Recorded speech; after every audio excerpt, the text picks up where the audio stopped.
Hello there. Good to see you again. Um, there's a show on a program on Radio 4. I think it's called Inheritance Tracks.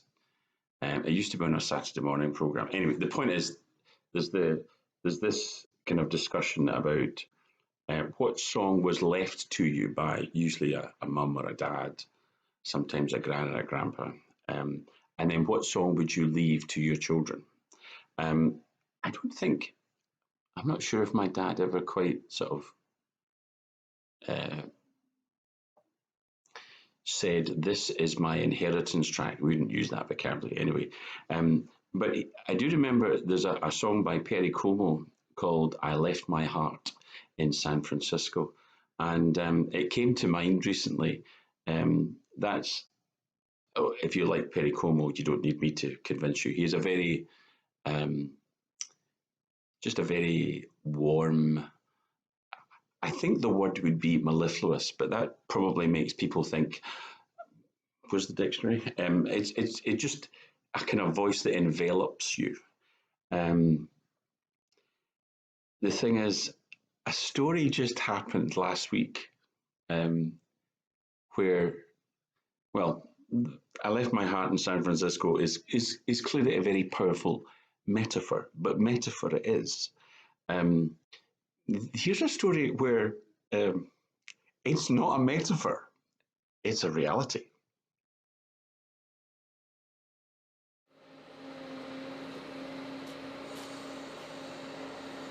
C'est le blason.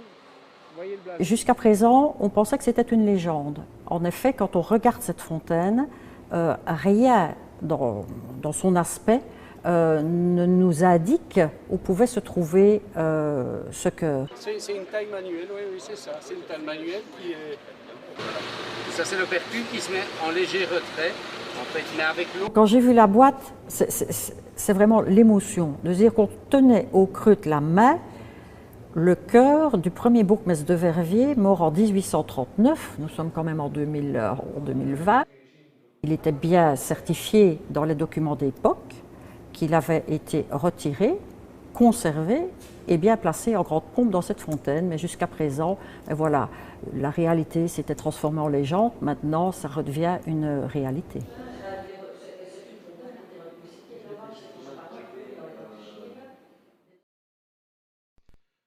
Quite a story.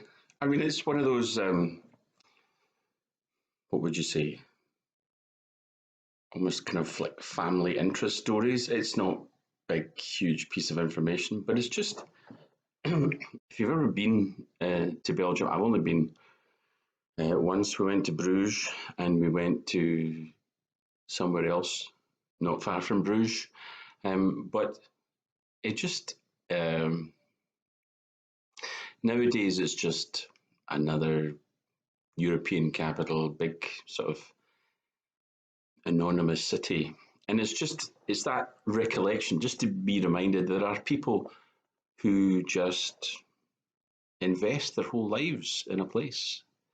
And when it comes to what for most people would be an over the top response, the local council, obviously in that situation, thought it made sense. The council kept his heart originally when he died for 44 years in the council building, and it was only when they obviously had an expectation, or at least a hope, that they were going to build something, and ended up it was this fountain.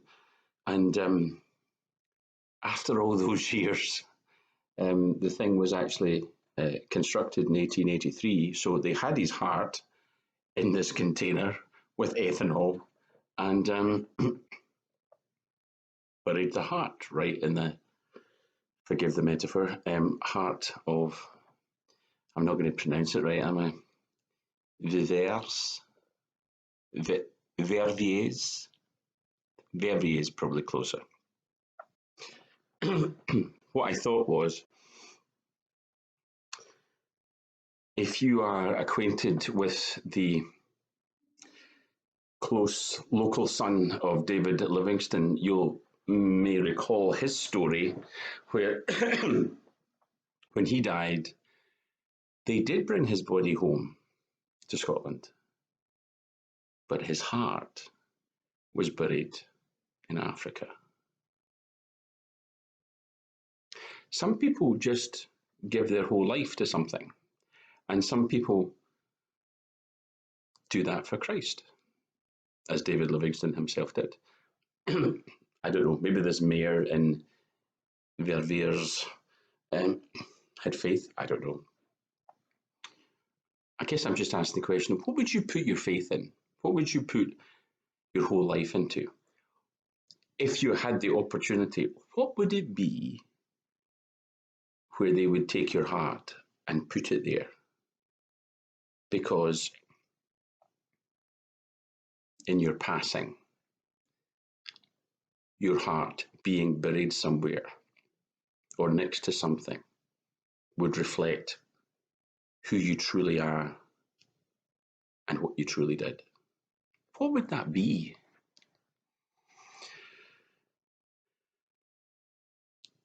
They tried to catch Jesus out and they asked him, what's the most important commandment?